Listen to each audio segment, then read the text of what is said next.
This short video will show you what to expect during Part 2 of the college's qualifying examination. Part 2 takes the form of an OSCE, or Objective Structured Clinical Examination. The OSCE will assess a range of skills drawn from the denturism competency documents and is designed to assess the integration of clinical knowledge, communication skills, and problem-solving skills in the various practice areas.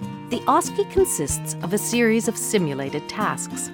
Each task is referred to as a station.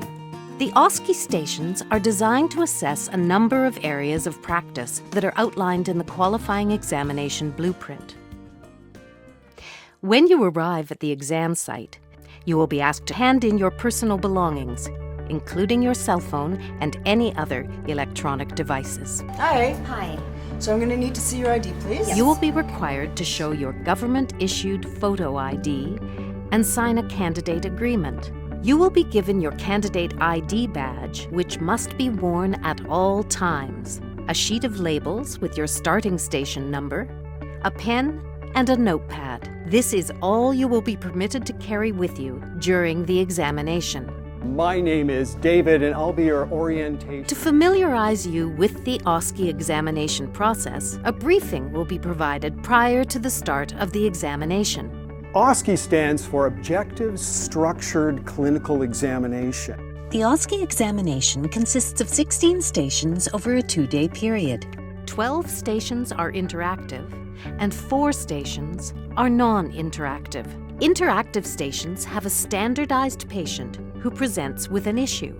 The candidate is required to assess the information provided by the patient with the assistance of any props or models in the station and develop the best treatment plan and/or options for that patient, similar to a consultation. There are no intraoral procedures. Actual models, props, and/or images related to the case are used to simulate the patient's mouth and dental arches. Non-interactive stations may have pictures, models, props, or diagrams, and an answer sheet. The candidate is to identify the correct response, similar to a multiple choice. The OSCE stations are organized in a circuit in numerical order. You will spend 11 minutes at each station. Before the exam begins, you will be shown to your first station. Once everyone is in place, the exam will begin.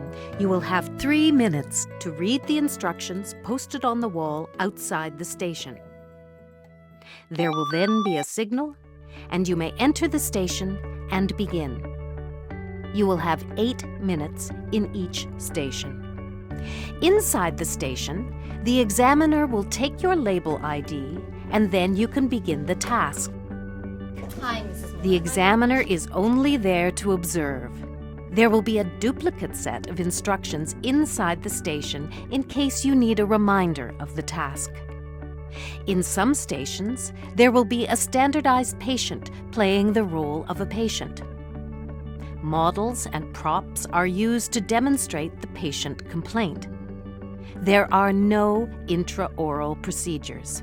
After 7 minutes, you will be alerted that you only have 1 minute left in the station. Thanks very much. You're welcome. If you finish early, you must remain inside the station. Do not leave the station. Once the full 8 minutes in the station have expired, you must leave the station. You have 3 minutes to move stations and read the instructions for the next station. This process continues until you have completed all the stations. As a reminder, there are no intraoral procedures. At the end of the examination, you will be escorted to the sign-out area, where you may collect your belongings and leave the exam site. To recap, You will have 16 stations over a 2-day period. 3 minutes to read the instructions outside the station, and 8 minutes to complete the task inside the station. There will be signals to guide you at every stage. If you have any questions about the exam, please feel free to visit the college's website. The website also contains college contact information if you would like to contact one of the college staff members for assistance.